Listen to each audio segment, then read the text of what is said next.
تنظم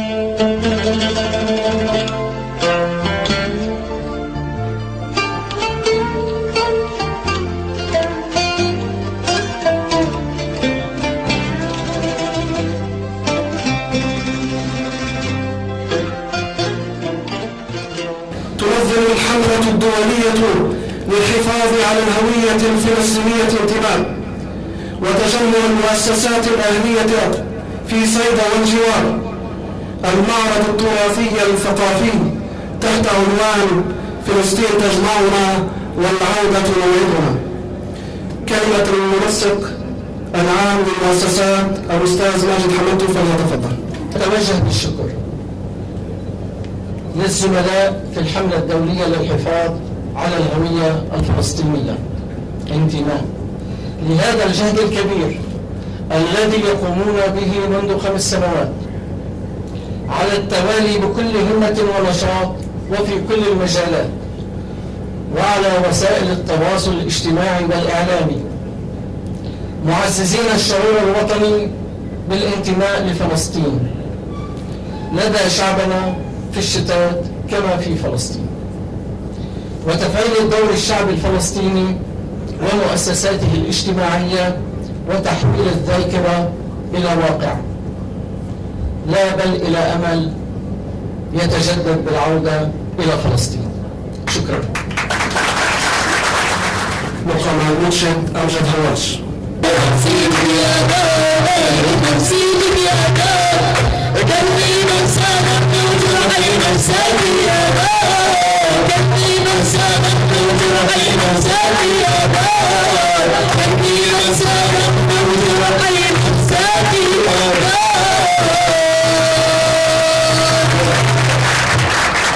مع كلمة البلدية تلقيها السيدة عرب كلاش فلتتفضل. سجل أنا عربي الانتماء، سجل أنا فلسطيني الهوية، اشتقت إلى القدس وميادينها وبيت لحم وأجراسها، اشتقت إلى يافا وحيفا، اشتقت إلى الخليل والناصرة. سجل أنا عائد وعودتي حق، ونحن تعلمنا أنه ما ضاع حق وراءه مطالب. أشكر القيمين على هذا المعرض، تحية إلى الشعب الفلسطيني، تحية إلى فلسطين التي نتوق إلى تقبيل ترابها المقدس والعودة منه بحفنة إلى أرض لبنان لنزرع فيه غصن زيتون لينبت سلاما وأمنا إن شاء الله. ومع الفقرة الثانية من الغناء التراثي يقدمها مهند حمد ونوار خلف من جمعية زيتون للتنمية الاجتماعية. فليتفضل.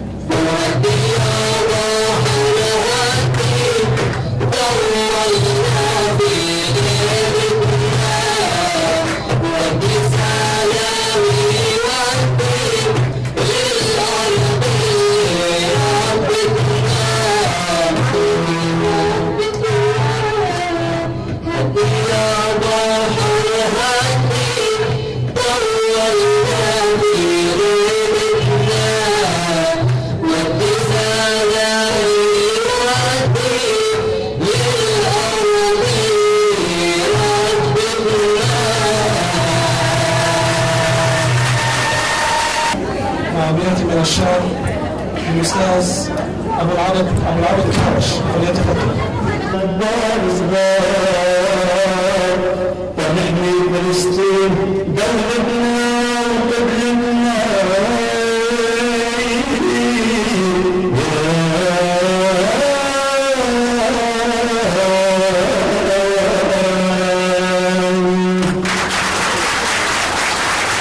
مع كلمة الحملة الدولية للحفاظ على الهوية الفلسطينية انتماء يلقيها الأستاذ علي البيدي عضو اللجنة التحضيرية للحملة. فليتفضل. هذه الأنشطة التي هي ممتدة على مستوى العالم تشاركها هذا العام أكثر من 350 مؤسسة وجمعية غير حكومية تعمل لفلسطين في عدة قارات. هذه الحملة هي حالة رمزية تحمل في طياتها معاني الشعور بالمسؤولية تجاه القضية، وترفع شعار الانتماء للأرض الفلسطينية، وتؤكد على حقنا الثابت بالعودة والذي تمثل القناعة الشعبية بحتميتها أولى خطواتها. وتهدف الحملة لتعزيز الشعور الوطني في أوساط الشعب الفلسطيني في مختلف أماكن تواجده داخل فلسطين وخارج فلسطين. كما ذكرنا هذه الفقرة هي واحدة من أهم فقرات البرنامج. نطلب من الأستاذ ياسر قردورة التواجد المنسق، ونطلب من الدكتور محمد الفقيد التواجد المنسق، نطلب من مدام عرب كلاش تفضلي، ونطلب من الأستاذ ياسين حمود التواجد المنسق.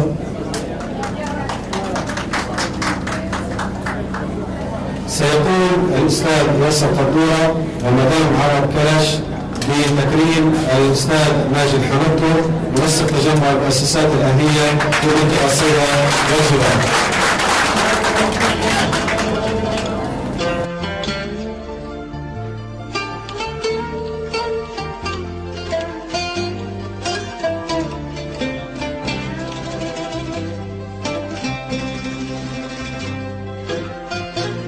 ندعوكم جميعا إلى قص الشريط وافتتاح المعرض على بركة الله.